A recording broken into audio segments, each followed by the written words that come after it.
Hello dear students, आप सभी का फिजिक्स बाय डी.के. भूरिया की ऑनलाइन क्लासेस में स्वागत है। हम फिजिक्स को ऑनलाइन के माध्यम से पढ़ रहे हैं और आप सभी स्टूडेंट्स की जिम्मेदारी है कि आप भी अपनी पढ़ाई को बड़े ही सजग और सचेत होकर पढ़ने का प्रयास करें, उसको अच्छे से पढ़ें। जो भी वीडियो आपको सेंड किए जा रहे हैं उनको पूरा वाच करें, अपने अच्छे से नोट्स बनाएं और उनको लर्न करें। और यदि कुछ समझ में नहीं आता तो हमसे पूछिए, क्योंकि समय का दौर ऐसा चल पड़ा है जिसके अंदर हम ऑफलाइन क्लास को कंडक्ट नहीं कर पा रहे हैं, हम ऑनलाइन के माध्यम से पढ़ रहे हैं। तो ऑनलाइन के माध्यम से जितना पढ़ रहे हैं उसको अच्छे से समझें और जैसे स्कूल ओपन होगी, ऑफलाइन क्लास होगी, तो उसके आगे हम पढ़ना शुरू करेंगे, उस हिसाब से पढ़ना शुरू करेंगे। लेकिन अब जितना भी पढ़ाया जा रहा है उस वीडियो के माध्यम से आप अच्छे से पढ़िए और जो भी वीडियो पोस्ट किया जा रहा है उसको लाइक जरूर करें, कमेंट्स दें, हमें फीडबैक दें, ताकि हमें पता चले कि हम आपके लिए जो सामग्री दे रहे हैं वीडियो के माध्यम से वो आपको कितनी अच्छी लग रही है, कितना आपको समझ में आ रहा है। उससे हमें भी मोटिवेशन मिलता रहेगा कि हम आपके लिए और अच्छा प्रयास करें। और फिजिक्स के रेगुलर वीडियो हमारे द्वारा पोस्ट किए जा रहे हैं, तो हम आप उन सबको वॉच करें ताकि आपकी स्टडी कंटिन्यूस चलती रहे, बाधित नहीं हो। हम आपकी स्टडी को कंटिन्यूस लाने का प्रयास कर रहे हैं ताकि आप भी अपनी पढ़ाई के प्रति सजग रहें और उसके टच में रहें। ओके, हमारा 4th लेसन चल रहा था और इस 4th लेसन के अंदर हम न्यूमेरिकल कर रहे थे। कल हमने ऑब्जेक्टिव क्वेश्चन सोल्व किए थे, बड़े इंटरेस्टिंग थे, काफी इंपॉर्टेंट क्वेश्चन थे उसके अंदर, उन सबको हमने सोल्व किया। आज हम इस लेसन के न्यूमेरिकल करने वाले हैं, लेसन नंबर 4 के। तो करते स्टार्ट न्यूमेरिकल। लेसन 4 के न्यूमेरिकल हम करते हैं। लेसन 4 है तो टॉपिक है आपको न्यूमेरिकल। टॉपिक आपका है न्यूमेरिकल। तो क्वेश्चन न्यूमेरिकल फर्स्ट, प्रॉब्लम तो फर्स्ट है इसकी, न्यूमेरिकल प्रॉब्लम फर्स्ट है, उसको हम चेक करें। उसमें लिखा कि एक गोलाकार चालक की धारिता 1 पिकोफैरेड है, इसकी त्रिज्या ज्ञात है। बहुत सिंपल सा है कि एक गोलाकार चालक की धारिता 1 पिकोफैरेड है, 1 पिकोफैरेड है। एक गोलाकार चालक की धारिता 1 पिकोफैरेड है, इसकी त्रिज्या ज्ञात है। इसकी त्रिज्या ज्ञात है, ये आप इसमें दिया। तो बड़ा सिंपल क्वेश्चन है, बड़ा आसान क्वेश्चन है, इसको हम समझने का प्रयास करें कि एक गोलाकार चालक की धारिता 1 पिकोफैरेड है, इसकी धारिता ज्ञात है। लेकिन सॉल्यूशन हम करेंगे, क्या हमें गिवन हमें मालूम होना चाहिए, क्या दिया धारिता यानी सी दिया, सी कितना 1 पिकोफैरेड, और हम जानते हैं 1 पिकोफैरेड का मतलब 1 × 10⁻⁻12 फैरेड होता है। क्या याद करना है, इसकी रेडियस याद करना है। और हम जानते हैं गोलाकार जो चालक होता है जिसकी रेडियस r है उसकी धारिता का सूत्र क्या होता है, गोलाकार चालक की धारिता का सूत्र C इक्वल्स टू होता है 4πε0 × r। या C बराबर 4πε0 × r, क्योंकि हमें पता है कि 1/4πε0 क्या होता है, यहां से सॉरी r निकालना, यहां से क्या निकालना है r, तो r बराबर क्या है C/4πε0 इक्वल्स टू C की वैल्यू कितनी है 1 × 10⁻⁻12 इंटू 1/4πε0, 1/4πε0 ये क्या हो गया, इसकी वैल्यू कितनी होती है 9 × p, इसी तरह 9 × 10⁻⁹। हमें मालूम होना चाहिए क्योंकि 1/4πε0 इसको हमने k नाम दिया है और k की वैल्यू होती है 9 × 10⁻⁹। ओके, ये इसको करेंगे तो r इक्वल्स टू आपके पास आएगा, इसका रेडियस कितना आएगा, मल्टीप्लाई करके देखो 9 × 10⁻, कितना आ जाएगा -3 मीटर, या इसको लिख सकते हैं 9 millimetre. This is the answer, ये आपका आंसर। तो बड़ा सिंपल सा था, फर्स्ट फॉर्मूला जो आया था वो हमें याद करना था और इसके हिसाब से हमने इसको सोल्व किया है। ओके, तो इसको आप कंप्लीट कीजिए और उसके आगे हम इसको चर्चा करते हैं। तो ये क्वेश्चन आपने कर लिया, बड़ा सिंपल सा था, सीधा फर्स्ट फॉर्मूला जो आया था उसी को हमने अप्लाई करना था और इसको हमने सॉल्यूशन कर दिया। नेक्स्ट हमारे क्वेश्चन पर पढ़ते हैं और उसको हम समझते हैं इसमें क्या दिया हुआ है। हम एक एक करके सारे न्यूमेरिकल करने वाले हैं, उनका सॉल्यूशन देखने वाले हैं। तो आप सभी स्टूडेंट वीडियो को अच्छे से वॉच करें और जैसा बोर्ड के ऊपर आपको बताया जा रहा है सॉल्यूशन वैसा का वैसा अपनी फेल नोटबुक में इनको उतारें। और उसके बाद में इन सबको आप खुद करने का प्रयास कीजिए कि आप कितना अच्छा कर पा रहे हैं। ओके, न्यूमेरिकल के लिए हमें प्रैक्टिस की आवश्यकता होती है। प्रैक्टिस हमारी जितनी अच्छी होगी हम उतना ही अच्छा कर पाएंगे। नेक्स्ट क्वेश्चन पर चलते हैं। अगला क्वेश्चन है कि एक समांतर प्लेट संधारित्र की, क्वेश्चन नंबर 2 है, एक समांतर प्लेट संधारित्र की, एक समांतर प्लेट संधारित्र की प्रत्येक प्लेट का क्षेत्रफल कि प्रत्येक प्लेट का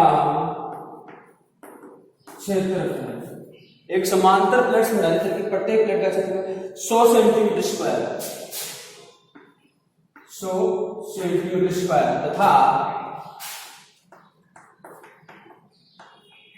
प्लेटों के मध्य विद्युत क्षेत्र तथा प्लेटों के मध्य विद्युत क्षेत्र की विद्युत क्षेत्र 100 न्यूटन पर कूलम, 100 न्यूटन पर कूलम है। प्रत्येक प्लेट पर आवेश कितना है? प्रत्येक प्लेट पर आवेश हमें याद करना है। क्वेश्चन देखिए एक बार फिर पढ़ते हैं कि एक समांतर प्लेट संधारित्र की प्रत्येक प्लेट का क्षेत्रफल 100 सेंटीमीटर स्क्वायर दिया हुआ है तथा प्लेटों के मध्य का विद्युत क्षेत्र आपको दिया हुआ, तो प्रत्येक प्लेट का क्षेत्रफल आपको ज्ञात करना है। जैसे ये आपका समांतर प्लेट संधारित्र था, इस पर पॉजिटिव चार्ज है, इस पर उतना ही नेगेटिव चार्ज है, ठीक है। अब इसकी प्लेटों का जो एरिया दे रखा है यहां पर लिख देते हैं। सॉल्यूशन क्या दिया हुआ, सबसे पहले वो देखो दिया हुआ है, हमारे पास दिया हुआ क्या है, एक क्षेत्रफल एरिया, प्लेटों का क्षेत्रफल कितना है 100 सेंटीमीटर स्क्वायर। ध्यान रखिए हमेशा यूनिट एसआई में आएगी, तो सेंटीमीटर जिसको मीटर में कन्वर्ट करो, तो 100 सेंटीमीटर को मीटर में कन्वर्ट करेंगे तो 10 की पावर -2 आता है, 10 की पावर -2, लेकिन 2 बार आ रहा है 10 की पावर -2 × 10 की पावर -2 मीटर स्क्वायर। और ये कितना हो जाएगा वैसे देखा जाएगा, ये इससे कट जाएगा, ये इससे कट जाएगा, आंसर में क्या आएगा 10 की पावर -2 मीटर स्क्वायर, ठीक है। ये प्लेटों का क्षेत्रफल आपको दिया है। दूसरा, प्लेटों के मध्य विद्युत क्षेत्र, प्लेटों के मध्य विद्युत क्षेत्र कितना है 100 न्यूटन पर कूलम, प्लेटों के मध्य विद्युत क्षेत्र, और ये प्लेटों के मध्य विद्युत क्षेत्र, और हम जानते हैं प्लेटों के मध्य विद्युत क्षेत्र कितना होता है सिग्मा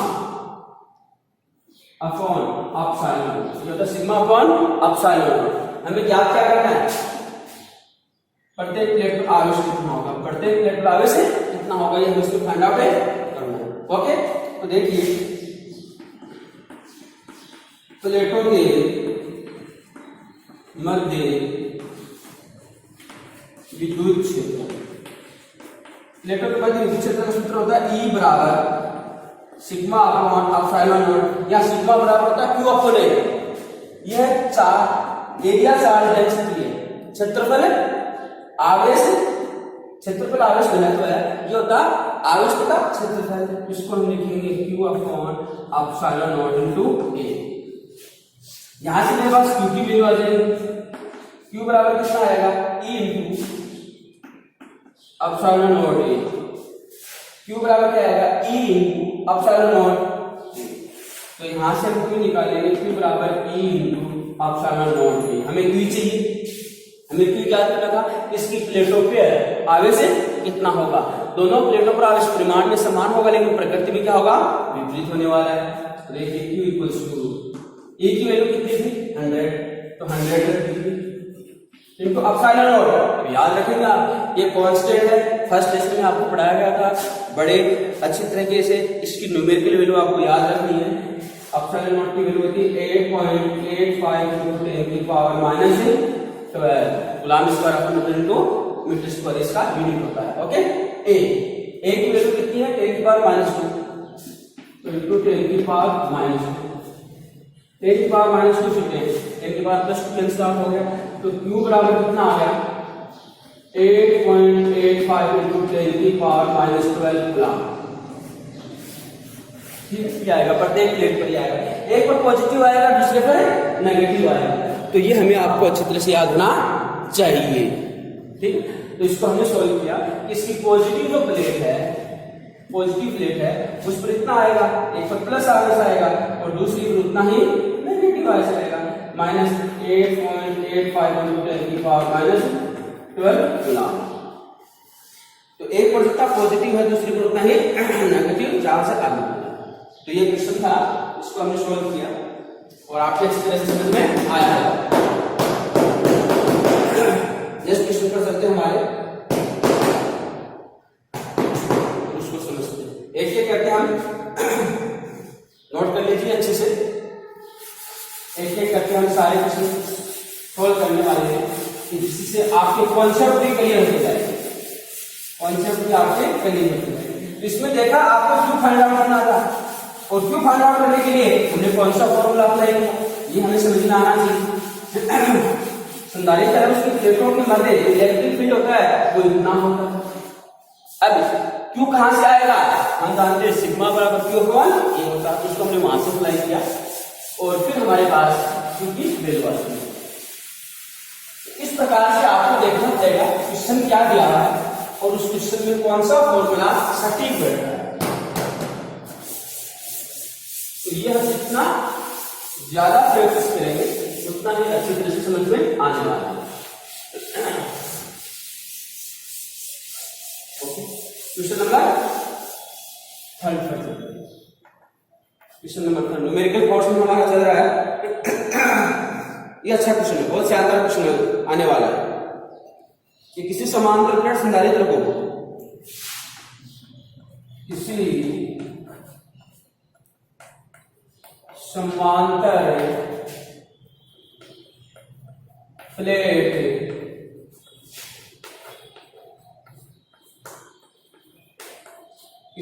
प्लेट संधारित्र को एक निश्चित विभवांतर पर रखा जाता है, तो एक निश्चित विभवांतर पर रखा जाता है। समांतर प्लेट संधारित्र को एक निश्चित विभवांतर पर रखा जाता है। इसके विभवांतर को समान रखते हुए क्या लिख रहे हैं, इसके विभवांतर को समान रखते हुए, इसके विभवांतर को समान रखते हुए प्लेटों के मध्य 3 mm मोटाई, प्लेटों के मध्य 3 mm मोटाई की, 3 mm मोटाई की एक स्लेब, 3 mm मोटाई की एक स्लेब रखते हुए रखी जाती है। एक स्लेब है, प्लेटों मोटाई की स्लेब रखी जाती है,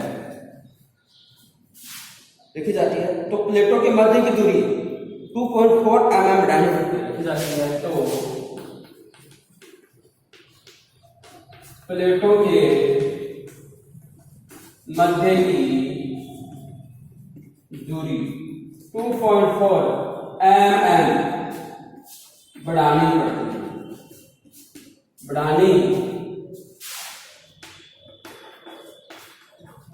पड़ती है स्लेब का परावर्तन की गणना। स्लेब का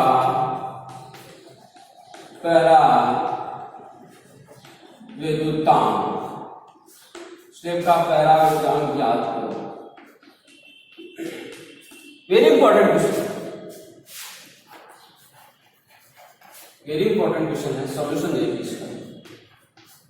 पहले एक बार फिर क्वेश्चन को पढ़ते हैं, उसको समझते हैं कि इसमें क्या दिया हुआ है कि किसी समांतर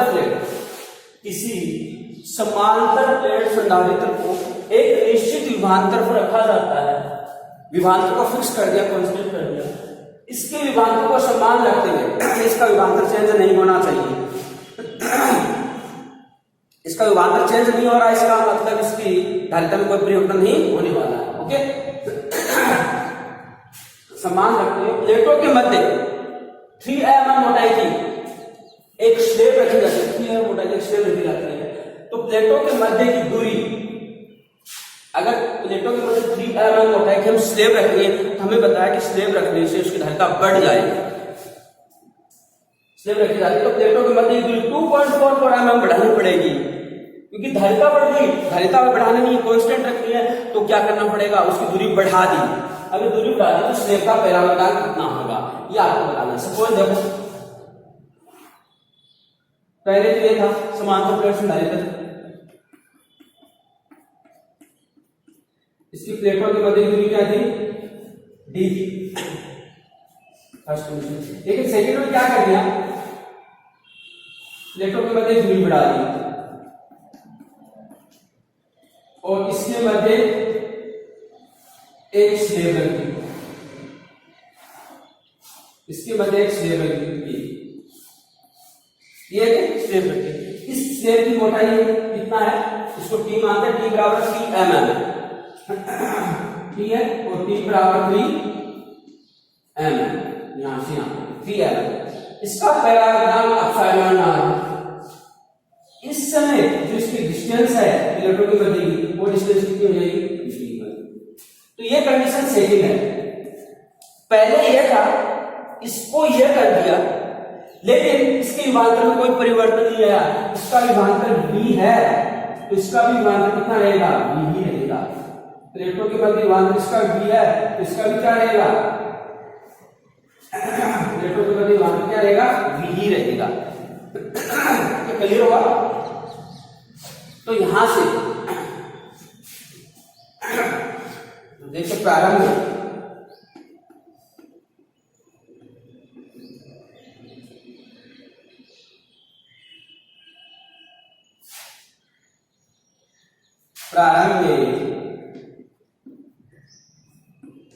संधारित्र की धारिता, प्रारंभ में संधारित्र की धारिता, इसको मैं C कह तो C बराबर क्या आएगा, epsilon not A upon D। This is the equation number, ये आपको मालूम है। जब प्लेटों के मध्य कुछ भी नहीं रखा हुआ है तो इसकी धारिता कितनी आएगी, epsilon not A upon D आने वाली है। ओके, दूसरा केस देखिए। दूसरे केस में क्या कर दिया हमने कि प्लेटों के मध्य 3 mm मोटाई का एक पैराबोलिक पदार्थ रख दिया और प्लेटों के मध्य दूरी बढ़ा दी ताकि इसकी धारिता में कोई परिवर्तन नहीं हो। दूसरा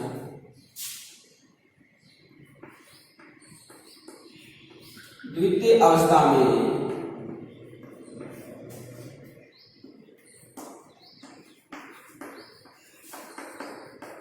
विभवांतर को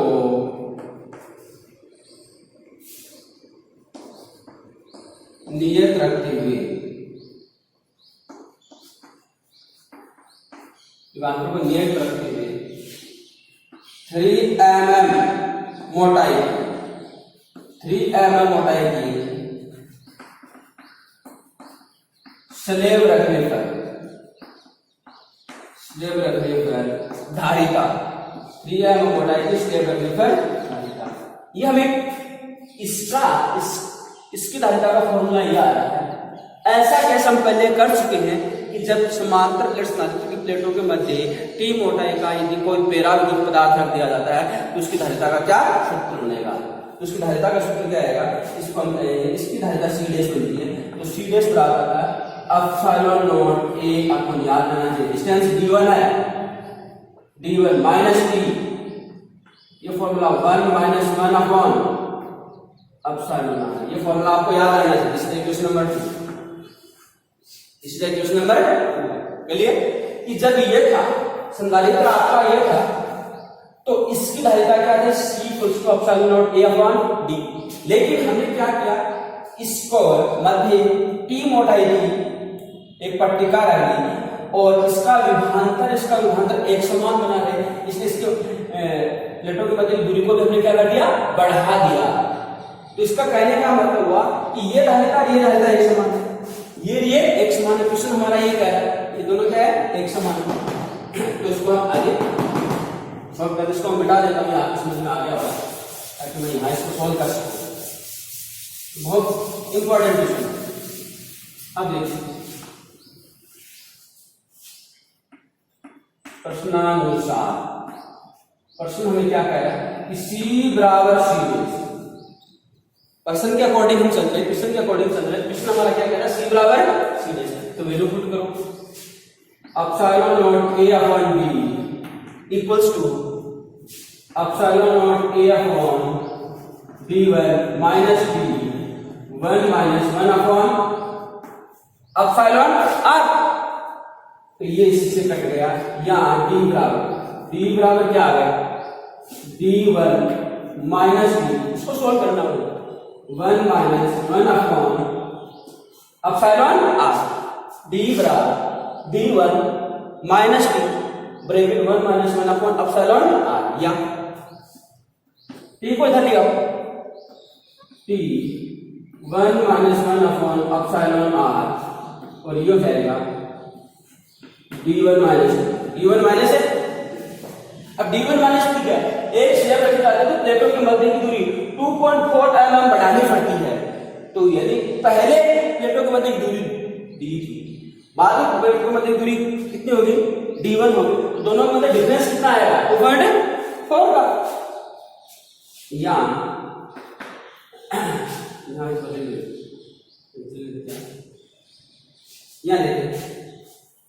परंतु T बराबर 3 है, T तो कितना है 3 है, T बराबर 3 आ गया, and D minus 2, D1 minus D बराबर कितना है 24 mm, ये 24 mm। यहाँ तक क्लियर हुआ, कोई डाउट नहीं है, इसको समझिए अच्छे से। इसके पश्चात इसकी हम फुल सॉल्यूशन करते हैं। समझ में आया, प्रारंभ में संधारित्र की धारिता यह थी, T मोटाई के स्लैब रखने पर संधारित्र की धारिता यह होगी, लेकिन क्वेश्चन क्या कर रहा है कि विभवांतर में इसमें कोई परिवर्तन नहीं करना है, इसका मतलब इसकी धारिता क्या रहेगी, कांस्टेंट रहेगी, इसलिए दोनों एक समान होगी, धारिता कांस्टेंट है, धारिता में परिवर्तन नहीं हो रहा। तो इन दोनों समीकरणों को हम एक कर दिया, यहाँ से हमारे पास रिजल्ट क्या आने वाला है, इसको मैं ऐसे बता रहा हूँ और सॉल्यूशन पर चलते हैं, देखते क्या आता है।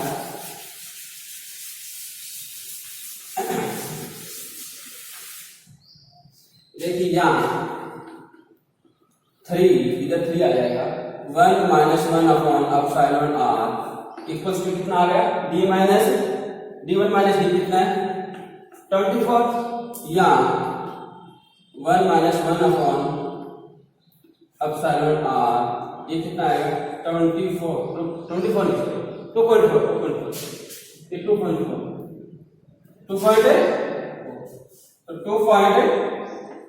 डिवाइड बाई 3 तो कितना आ जाएगा 0.8,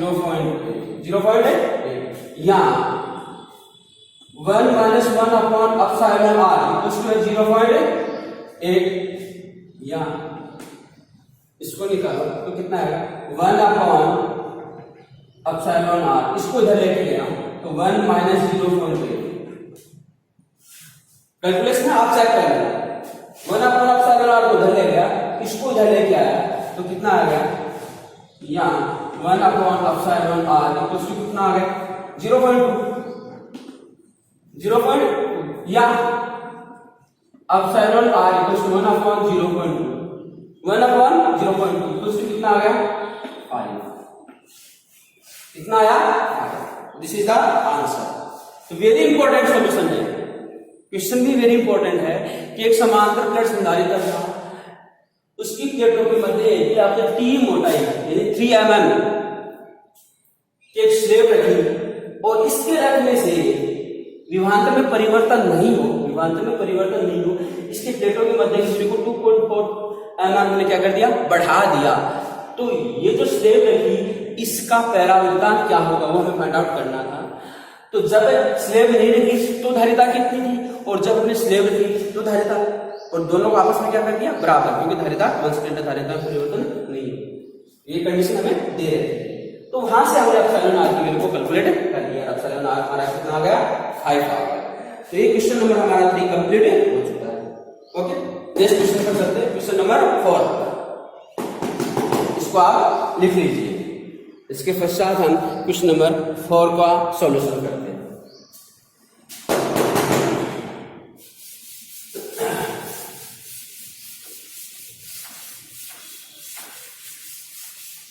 क्वेश्चन सारे सिंपल है, क्वेश्चन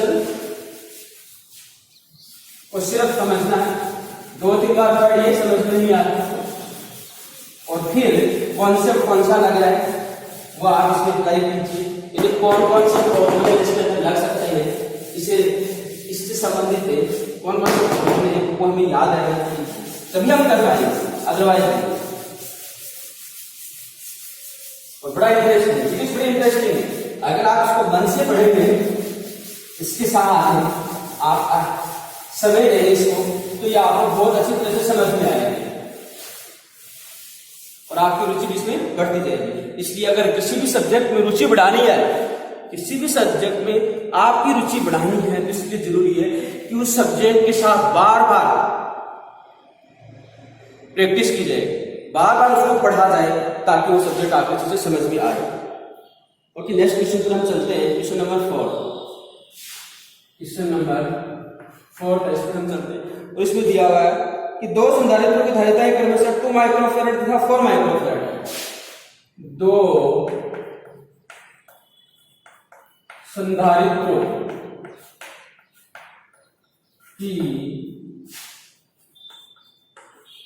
धारिताएं क्रमशः, दो संधारित्रों की धारिताएं क्रमशः 2 माइक्रोफैरड एवं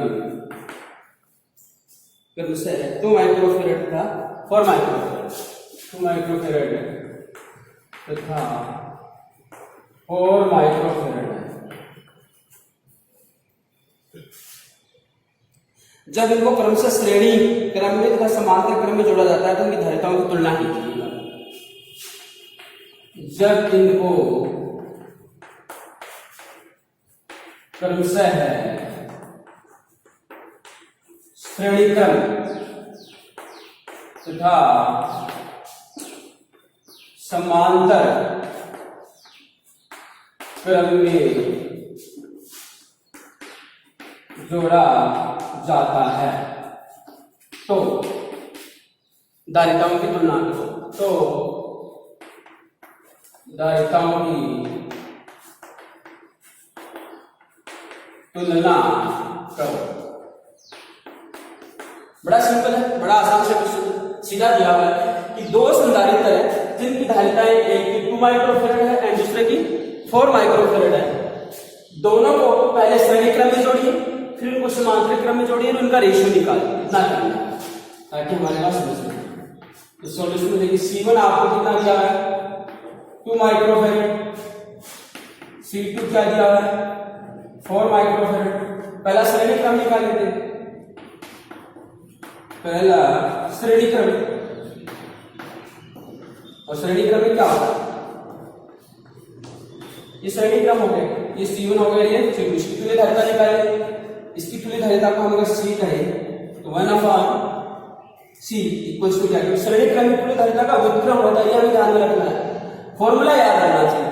बिना फॉर्मूला हम कुछ नहीं करेंगे, हमारा हथियार हमारा फॉर्मूला है, हमारा हथियार हमारा फॉर्मूला है, और बिना हम हथियार मैदान में जाएंगे तो क्या आपके साथ होगा वो आपको भी अच्छी तरह समझ में आएगा। तो हमारा अध्ययन हमारा फॉर्मूला तो याद रहना चाहिए 1/c=1/c1 प्लस 1/c2। इसको श्रेणी क्रम लिखता हूँ। तो यहाँ से क्या आएगा 1/cs इक्वल्स टू कितना आएगा 1/2 प्लस 1/4। तो ये जाएगा 4 और 2 प्लस 1 इक्वल्स टू 3/4। तो cs कितना आएगा, इसका उल्टा करेंगे तो cs बराबर आएगा 4/3 माइक्रोफेराड। इसका व्युत्क्रम करना पड़ेगा, ठीक। सेकंड केस देखिए, सेकंड आपका समांतर क्रम। समांतर क्रम क्या होगा, ये ऐसे जुड़े हुए, ये दोनों संधारित्र ऐसे जुड़े हुए, ये आपका C1 है, ये C2 है। समांतर क्रम के फॉर्मूला, समांतर क्रम को CP कह रहे हैं, parallel combination of the capacitor. तो CP इक्वल्स टू क्या आएगा C1 प्लस C2 सीधा योग, C1 प्लस C2 सीधा योग आएगा, तो 2 प्लस 4। तो CP इक्वल्स टू कितना आ गया 6 माइक्रोफैराड। अब धारिताओं की तुलना करनी है क्रम श्रेणी क्रम और समांतर क्रम की। देखिए क्या आएगा, आता है CS/CP। CS कितना रहा 4/3 डिवाइड किससे कितना था 6 से, तो कट रहा है 3 2 2 जा 4 और 2 3 जा, तो ऊपर में कितना आ गया 2, नीचे कितना आ गया 9। This is the answer. इसका जो आंसर आपके पास आया है CS/CP इक्वल्स टू 2/9, ये इसका आंसर आएगा। सब श्रेणी क्रम और समांतर क्रम का जो अनुपात आ रहा है वो 2:9 हमारा आ रहा है, ये आपका आंसर है। तो इसको नोट कर लीजिए, सिंपल सा था जो हमने कर दिया, हमारा हथियार काम में लिया और हमारा हथियार हमारा फॉर्मूले। जो क्वेश्चन पूछा गया है उस क्वेश्चन में क्या पूछा गया है, कुछ उससे संबंधित क्या फॉर्मूला है, वही आपका हथियार है। गलत फॉर्मूला आपने अप्लाई कर दिया तो वहां पर नहीं चलने वाला है। नेक्स्ट क्वेश्चन और हो गए, इस क्वेश्चन पर चलते हैं।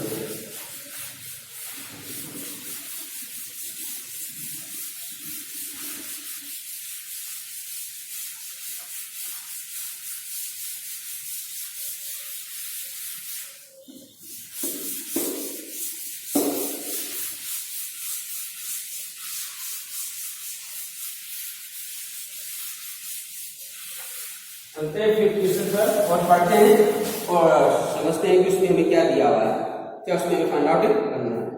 ओके, क्वेश्चन नंबर 5,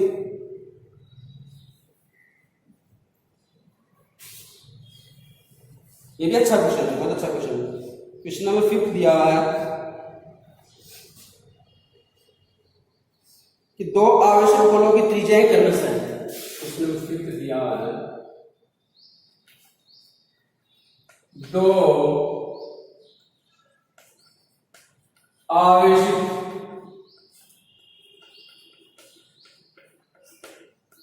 गोलों की त्रिज्याएं क्रमशः, दो आवेशित गोलों की त्रिज्याएं क्रमशः 0.05 मीटर तथा 1 मीटर, 0.05 मीटर तथा 0.10 मीटर, ये आपको गिवन है। प्रत्येक गोले पर 75 माइक्रोकूलम आवेश, प्रत्येक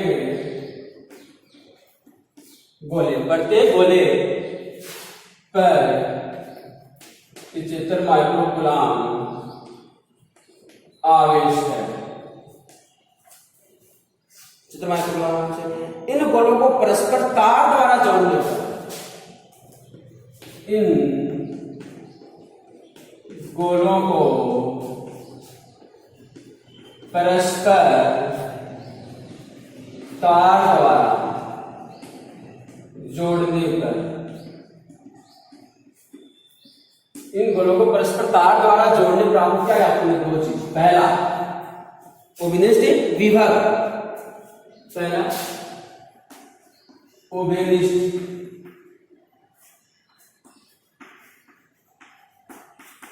विभव क्या है वो याद करो। एंड सेकेंड आवेश प्रवाह की मात्रा।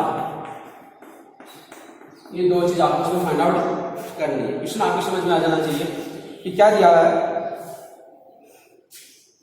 कि दो आवेशित गोले जिनकी त्रिज्या आपको दी हुई है। एक की त्रिज्या है 0.05 मीटर था, दूसरे की 0.1 मीटर है। प्रत्येक गोले पर जो आवेश दिया हुआ है वो 75 माइक्रोकूलम है। इन गोलों को परस्पर चालक तार द्वारा जोड़ दिया जाता है तो विनिष्ट विभव कितना होगा और आवेश प्रवाह की मात्रा कितनी होगी। ये गोला एक है, ये गोला दूसरा होगा। एक प्रथम गोला है आपका, द्वितीय गोला है, ठीक है। इसकी रेडियस r1 ये 0.05 मीटर, ये दूसरा गोला है। इसकी रेडियस r2 बराबर 0.10 मीटर। दोनों पर जो आवेश है, इसका जो आवेश है Q1 बराबर कितना 75 माइक्रोकूलम, ये Q2 ये भी 75 माइक्रोकूलम। दोनों पर आवेश की मात्रा समान है। अब सेकंड केस में क्या करिए, बोला A मान लेते हैं, बोला B मान लेते हैं। सेकंड केस में क्या करते हैं,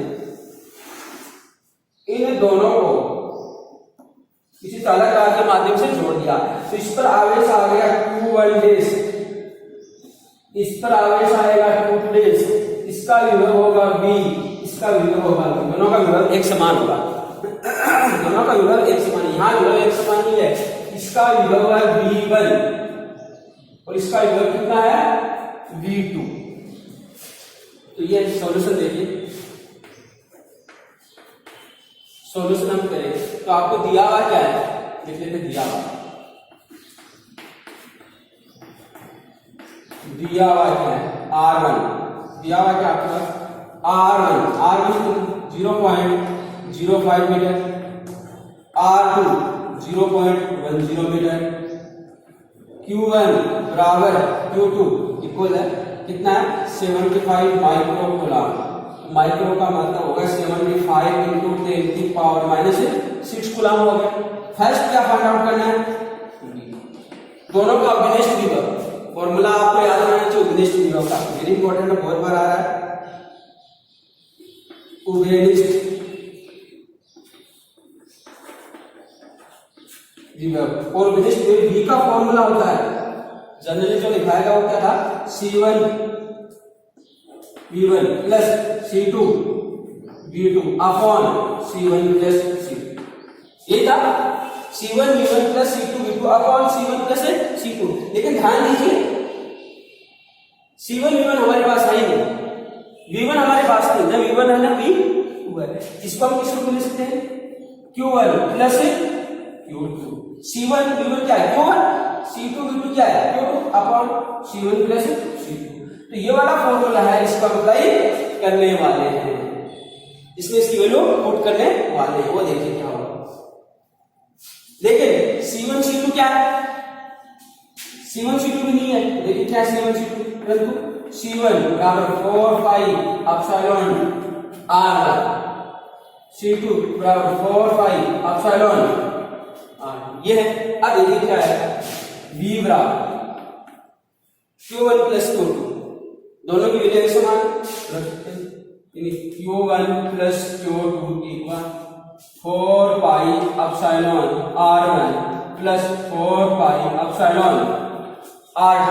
ओके, C1 C2 की वैल्यू पुट कर दी हमने यहाँ, या V बराबर Q1 plus Q2 upon common आ गया 4 पाई एप्सिलॉन नॉट, तो बाहर निकाल लीजिए 4 पाई एप्सिलॉन नॉट, अंदर बचेगा R1 प्लस R। अब आपके पास सब कुछ है, ये हो गया 1/4 पाई एप्सिलॉन नॉट और 1/4 पाई एप्सिलॉन नॉट 9 into 10 की पावर 9। देखिए क्या आएगा, या V बराबर Q1 प्लस Q2 लिखो, इसको लिख लेता हूँ 4 पाई एप्सिलॉन नॉट, या इसकी देखो इसका 75 into 10 की पावर -6 प्लस 75 into 10 की पावर -6 अपॉन R1 कितना रहा 0.5 प्लस 0.10, ठीक, एंड 1 अपॉन 4 पाई एप्सिलॉन नॉट, इसको लिख देता 9 into 10 की पावर 9 into 10 की पावर 9। अब देखिए क्या आने वाला है, सोल्यूशन करना है, सॉल्व कैलकुलेशन आपको करनी चाहिए। तो 75 into 75 ये 75 150, ये कितना हो जाएगा 150 into 10 की पावर -6 into 9 into 10 की पावर 9 अपॉन कितना आएगा ये 0.15, ठीक है। इस पॉइंट को हटाएंगे तो 2 जीरो और लगा देंगे इंटू 100, 15 से 15 गया। देखिए सॉल्यूशन, यहाँ v बराबर ऊपर क्या बच गया ओनली 9, तो 9 इंटू 1 2 3, तो 10 की पावर 3 ये हो गई, 10 की पावर 3 ये हो गई, 9 ये हो गई, तो प्लस का कितना होगा 12 में से 6 माइनस करेंगे 6, तो 10 की पावर 6 वोल्ट। इसी का आंसर ओबिनेशन विभव V इक्वल्स टू 9 into 10 की power 6 volt, V equals to 9 into 10 की पावर 6 वोल्ट, ये इसका आंसर आएगा। ओके, याद रखिए 1 अपॉन 4 पाई एप्सिलॉन नॉट को हमने क्या लिखा है, इसको मैं यहां पर लिख देता हूं, क्योंकि पहले भी बताया था 1 अपॉन 4 pi epsilon not equals to 9 into 10 की पावर 9, ये वैल्यू 40 है। 1 अपॉन 4 पाई एप्सिलॉन नॉट की जगह 9 into 10 की पावर 9 यहां 40 है, इसको सोल्व किया, ये हमारे पास रिजल्ट आ गया। ओके, कोई दिक्कत इसमें नहीं होनी चाहिए। तो इसका फर्स्ट पार्ट कंप्लीट हुआ, ये आप इसको कर लीजिए। फर्स्ट पार्ट ओबिनेस्ट विभव क्या है वो हमने इसको सोल्व आउट कर दिया है। अब आगे चलते हैं, दूसरा क्या आवेश प्रवाह की दर। अब ध्यान दीजिए कि ये चालक और ये चालक समान विभव पर नहीं है। अगर ये समान विभव पर नहीं है तो आवेश एक चालक से दूसरे चालक में फ्लो करेगा, एक चालक से दूसरे चालक उच्च विभव से निम्न विभव में फ्लो करेगा। सपोज ये मान लेते हैं कि ये उच्च विभव था, ये निम्न विभव था, तो आवेश इससे इसमें फ्लो किया, तो V विभव तक पहुंचने के लिए इससे कितना आवेश इसके अंदर चला गया, इससे कितना आवेश इसके अंदर चला गया वो हम याद करते हैं।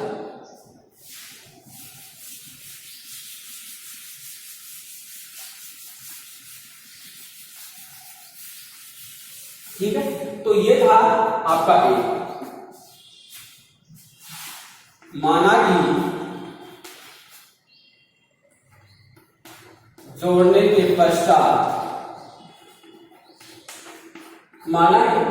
पश्चात चालक A का आवेश Q डैश है, तो आवेश प्रवाह की मात्रा, आवेश प्रवाह की मात्रा, अगर आवेश प्रवाह की मात्रा को डेल क्यू लिखे तो डेल क्यू बराबर क्या आएगा, यानी ये आवेश Q था, यहां पर आवेश Q1 था, इसको Q1 डैश करते हैं, Q1 डैश, ये आवेश Q1 था, जैसे इसको इससे कनेक्ट करिए, इसका आवेश कितना हो गया Q1 डैश हो गया, यानी इसमें से निकल कर चला गया, तभी कम हो गया, तो कितना निकला, तो हम क्या मानेंगे, पहले कितना था Q1, कितना हो गया Q1 डैश, यही है, या इसको सोल्व कर लीजिए, डेल क्यू बराबर, इसको सोल्व करना, Q1 तो हमें पता है कितना 75 माइक्रोकूलम, इसको मैं लिख देता हूं 75 into 10 की पावर -6, Q1 तो 75 माइक्रोकूलम है, Q1 डैश यह हमें मालूम नहीं है, Q1 डैश हमें मालूम नहीं है। अब Q1 डैश हमें मालूम करने के लिए हमें क्या करना पड़ेगा, इसकी धारिता को से मल्टीप्लाई करें, यानी Q1 डैश क्या होगा, ये माइनस है, C1 into Q1 डैश क्या होगा, C1 into Q1 डैश बराबर C1 into, अब C1 into V कैलकुलेट करो, देखिए 75 into 10 की पावर -6 माइनस C1 निकालना पड़ेगा 4 pi epsilon not into R into R1 into V, ये चीज है। चलते हैं आगे, यहां तक समझ में आया होगा, कैलकुलेशन है, ये कैलकुलेशन आपको करनी है।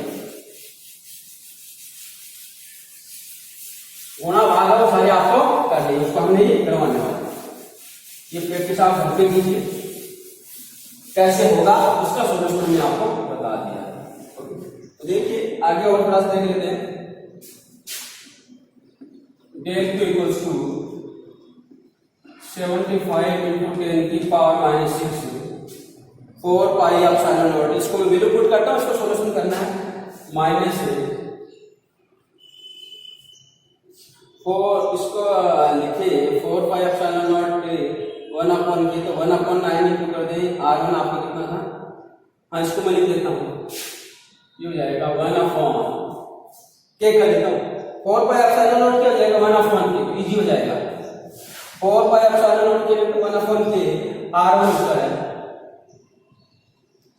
R1 इंटू V, तो 75 इंटू 10 की पावर -6। कैसे भी कैलकुलेशन करनी है आपके साथ जो इजी में लगे उसको आप कर सकते हैं।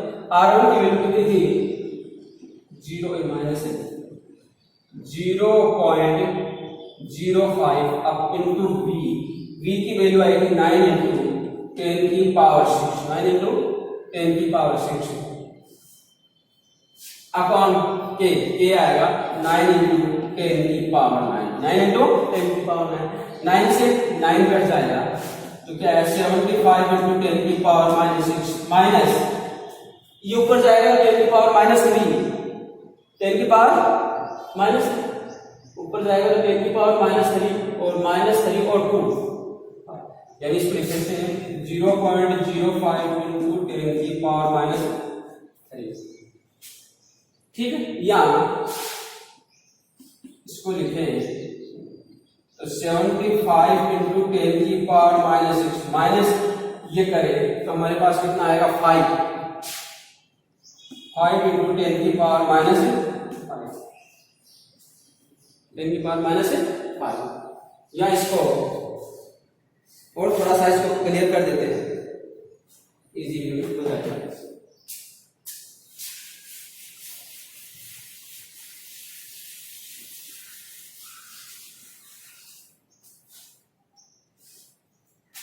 तो इसको हम बढ़ाएं, जैसे आंसर इसका आ रहा है 25 तो नहीं, कहीं मिस्टेक हो गई,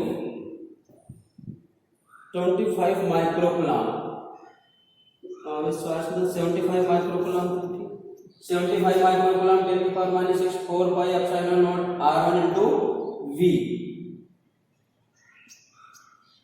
R1 इंटू V, और V की वैल्यू थी 9 इंटू 10 की पावर 6 थी। R1 की वैल्यू 0.05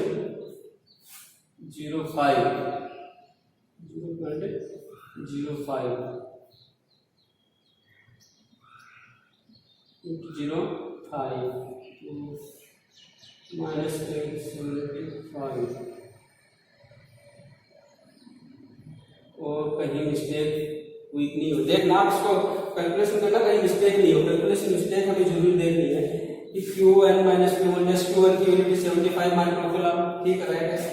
Q1 डैश होगा C1 इंटू V, C1 का 4 pi epsilon not R1 into V, 4 pi epsilon not को हम लिख सकते हैं 1 अपॉन K, तो K बराबर 1 अपॉन 4 पाई एप्सिलॉन नॉट, इसको हमने 1 अपॉन K लिया। R1 की वैल्यू था 0.05, V की वैल्यू था 9 इंटू 10 की पावर 6, K की वैल्यू 9 इंटू 10 की पावर 9, 9 से 9 कट गया तो ऊपर आ गया 0.05 इंटू ऊपर जाएगा 6 में से -3 तो -3 आ गया और -3 आ गया।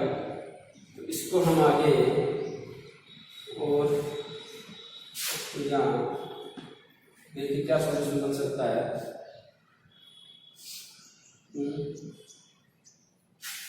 ये हो सकता है 7.5 इंटू 10 की पावर -5, 7.5 इंटू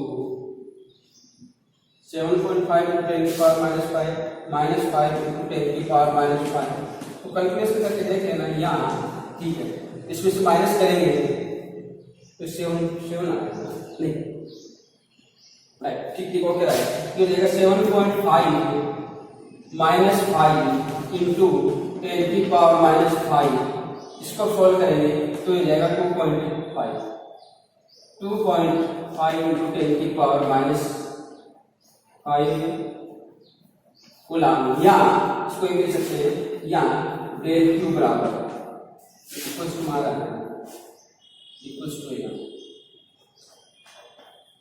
डेल क्यू बराबर 25 इंटू 10 की पावर 6 कूलाम, या इसको लिख सकते हैं del Q equals to 25 micro coulomb. तो इतना आवेश प्रवाह, यानी इसको इससे कनेक्ट कर देंगे तो इसी से इतना आवेश निकल कर चला जाएगा, दूसरे वाले में चला जाएगा, इससे अंदर चला जाएगा। कितना गया? 25 माइक्रो कूलाम। तो थोड़ा सा कैलकुलेशन लंबा है, लेकिन इजी है, कोई दिक्कत इसमें आपको नहीं होने वाली है, कोई दिक्कत आपको इसमें नहीं होनी चाहिए। ओके, तो क्वेश्चन नंबर 5 को हमने सोल्व किया है। दो पार्ट है, दोनों पार्ट को हमने अच्छी तरह से समझा है, अच्छी तरह से इसको सोल्व किया है। नोट कर लिए, अच्छे से नोट कर लीजिए अपनी पेज पे, फिर नोटबुक में सबको अच्छे से आप नोट करके रखेंगे और फिर इनको आप खुद निकाल कर रखेंगे और समझेंगे कि हम सही कर रहे हैं।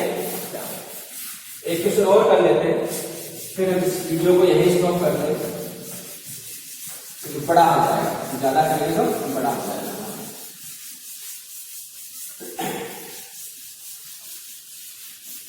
पांच क्वेश्चन हो गए, एक और कर लेते हैं, 6 क्वेश्चन हो जाएंगे मेरे लिए, शेष जो बच्चे वो कल करना है।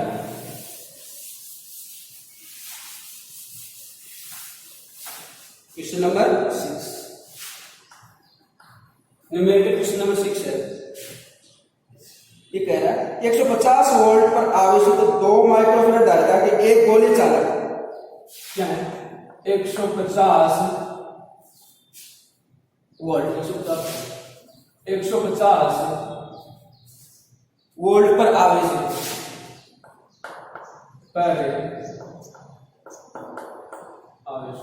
150 वोल्ट पर आवेशित 2 माइक्रोफेरेड धारिता का एक गोली चालक, 2 माइक्रोफेरेड धारिता का एक गोली चालक, एक गोली चालक एक माइक्रोफेरेड किसी एनालिसिस चालक से जुड़ा जाता है। 150 वोल्ट पर आवेशित 2 माइक्रोफेरेड धारिता का एक गोलीय चालक है, 1 माइक्रोफेरेड की एनालिसिस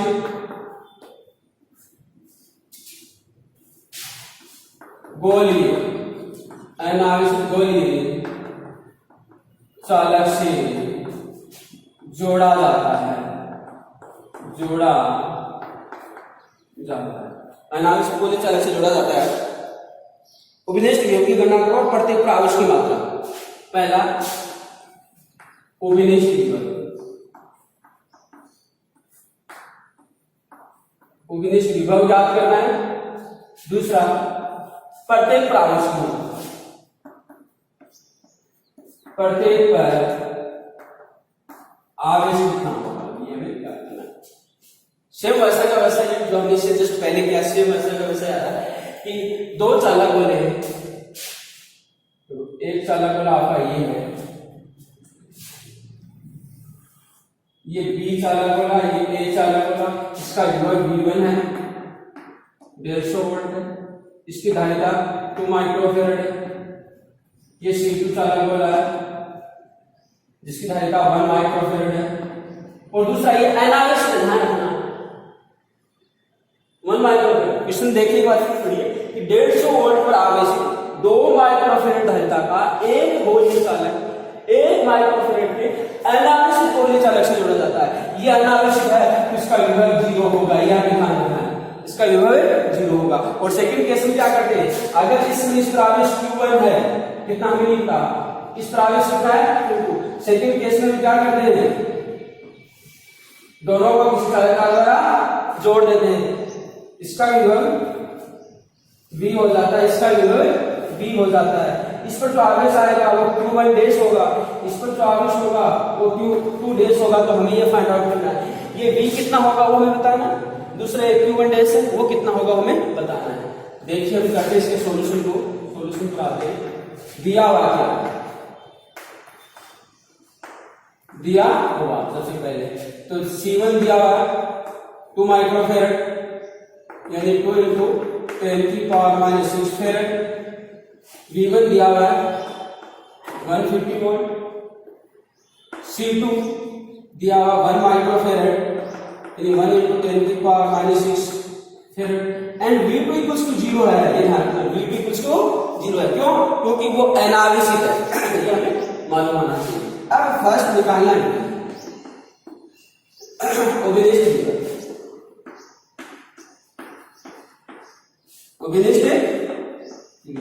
और ओबिनिस्ट का फॉर्मूला क्या है? V बराबर C1 V1 plus C2 V2 upon C1 plus C2, सीधा फॉर्मूला है, फॉर्मूले में अप्लाई कीजिए। V बराबर C1 क्या था 2 इंटू 10⁻⁻6 इंटू V1 कितना था 150 माइनस 0, क्योंकि 0 आएगा, V2 0 है तो मल्टीप्लाई करेंगे तो 0 आएगा, तो आगे हमारा क्या आ गया 0 आ गया। या ऐसे लिख दो 1 इंटू 10⁻⁻6 इंटू 0, तो आपको क्लियर समझ में किया जाएगा।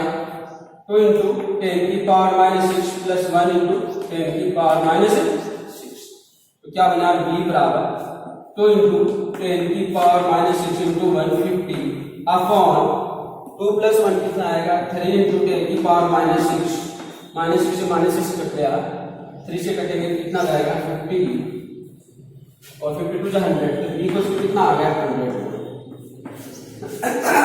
V कितना आ गया 100 वोल्ट, इसका भी 100 वोल्ट है, इसका भी 100 वोल्ट है, जोड़ने के पश्चात।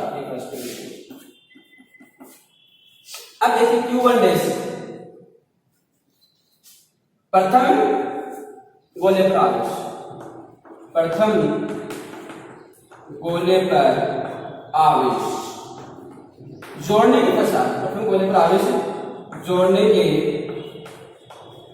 पश्चात, प्रथम गोले पर आवेश जोड़ने के पश्चात क्या आएगा Q1 डैश, और Q1 डैश कितना होगा C1 इंटू V।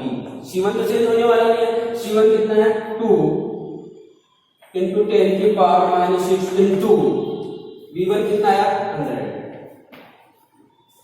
100, तो कितना आ गया 200 माइक्रोकूलम। 200 माइक्रोकूलम क्या है, आ गया आंसर आ गया 200 माइक्रोकूलम। ठीक है, ऐसे दूसरे गोले पर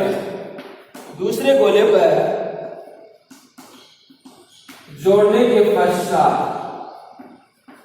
दूसरे गोले पर जोड़ने के पश्चात आवेश, और दूसरे गोले पर जोड़ने के पश्चात आवेश Q2 डैश है, तो वही आएगा C2 into V। C2 into V, C2 कितना इसका 1 माइक्रोफेरेड, 1 इंटू 10⁻⁻6, V कितना हमारा 100, तो कितना आ गया Q2 डैश बराबर 100 माइक्रोकूलम। तो ये 100 माइक्रोकूलम और ये 200 माइक्रोकूलम। ओके, तो इसको सॉल्व कर लीजिए, इसको राइट डाउन कर लीजिए अच्छे से, तो ये आपके हो गए हैं।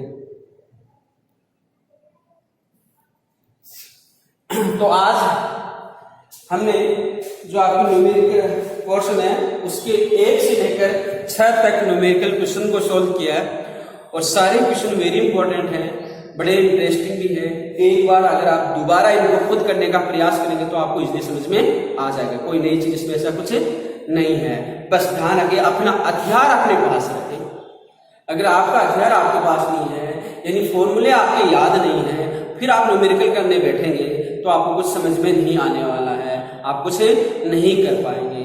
तो यदि न्यूमेरिकल में अपने आप को स्ट्रॉन्ग बनाना है तो सबसे पहले थ्योरी अच्छी तरह से स्ट्रॉन्ग हो, और थ्योरी स्ट्रॉन्ग तभी होगी जब उसको आप बार बार पढ़ेंगे, जो भी उसके अंदर सूत्र आ रहे हैं उनके लिए एक अलग फॉर्मूला शीट बनाइए, उसके अंदर लिखिए और बार बार सुबह शाम उसको रिवाइज करते रहिए। आपको ऑटोमेटिक आपके माइंड में वो क्लियर हो जाएंगे, सेटअप हो जाएंगे, फिक्स हो जाएंगे, और फिर आप यदि न्यूमेरिकल करते हैं तो आपको करने में कोई दिक्कत नहीं आने वाले, और बड़े अच्छी तरीके से आप कर सकते हैं। ओके, तो आज के लिए इतना ही। वीडियो को लाइक करते रहिए, कमेंट्स देते रहिए, एंड सब्सक्राइब बढ़ाते रहिए, एंड शेयर करते रहिए। ओके, धन्यवाद, थैंक यू।